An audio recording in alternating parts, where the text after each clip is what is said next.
Mafia Mukhtar से मिलने jail पहुंचे अफजाल अंसारी। भाई को जेल में देखकर भावुक हो गए मुख्तार। जेल में कैसा है मुख्तार अंसारी का हाल, बाहर आकर क्या बोले अफजाल। योगी की कार्रवाई के बीच जब मुख्तार अंसारी के भाई अफजाल अंसारी उनसे मिलने के लिए बांदा जेल पहुंचे तो सब हैरान रह गए। दरअसल एक तरफ तो योगी सरकार का शिकंजा मुख्तार अंसारी पर लगातार कसता जा रहा है। योगी सरकार के निशाने पर मुख्तार अंसारी लगातार बने हुए हैं। दूसरे कार्यकाल के दौरान भी योगी सरकार बाहुबली नेता को बख्शने के मूड में दिख नहीं रही। सरकार और प्रशासन की ताबड़तोड़ कार्रवाई से मुख्तार के करीबियों की नींदें उड़ी हुई हैं। योगी सरकार में मुख्तार के करीबियों और IAS 191 गिरोह के सहयोगियों पर लगातार कार्रवाई चल रही है। अभी कुछ दिन पहले ही न्यायालय ने माफिया मुख्तार अंसारी की पत्नी और 2 सालों को भगोड़ा घोषित कर दिया था। इसके बाद से मुख्तार के गिरोह में खलबली मच गई। अब उनके करीबियों की अवैध संपत्तियों की जब्ती की कार्रवाई भी शुरू हो गई है। लेकिन उस वक्त सब हैरान रह गए जब मुख्तार अंसारी से मिलने के लिए उनके बड़े भाई और सांसद बांदा जेल पहुंच गए।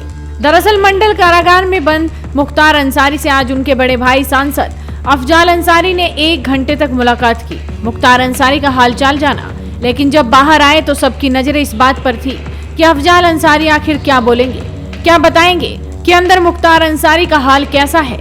जेल से बाहर आने के बाद सांसद अफजाल अंसारी ने मीडिया से बातचीत की। उन्होंने पहले तो अब्बास अंसारी पर लगे आरोपों पर मीडिया से कहा कि हम इन आरोपों का जवाब अदालत में देंगे और उसके बाद बताया कि मुख्तार अंसारी का अंदर जेल में कैसा हाल है। मुलाकात करके आया हूँ, स्वास्थ्य की चिंता रहती है जी, थोड़ा बहुत, बाकी और तो ठीक है। क्या बोले हैं, कुछ आपसे बताया है स्वास्थ्य लेकर जेल व्यवस्था? अब हमसे उनसे क्या बात होती है उसको आप क्या पूछेंगे? परिवार की बात करेंगे, कितने दिन के बाद मिले हैं, आपका स्वास्थ्य ठीक है, वो पूछेंगे। परिवार के लोग कैसे हैं, फला कैसे हो, फला। अब्बास पे आरोप है, उसके बारे में हमसे क्या पूछना चाहते हैं? हम कुछ कहेंगे तो आप कहेंगे कि सफाई दे रहे हैं। नहीं, कितना सही मानते हैं?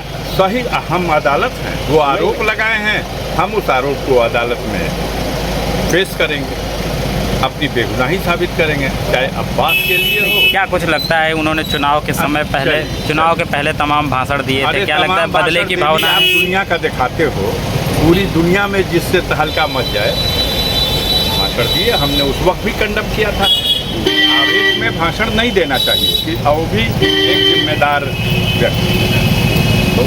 क्या अब ये इसको बदले की भावना कहा जाएगा जब कोई खुद ही कहता है कि ये एक मॉडल है। मॉडल का मतलब रोल मॉडल।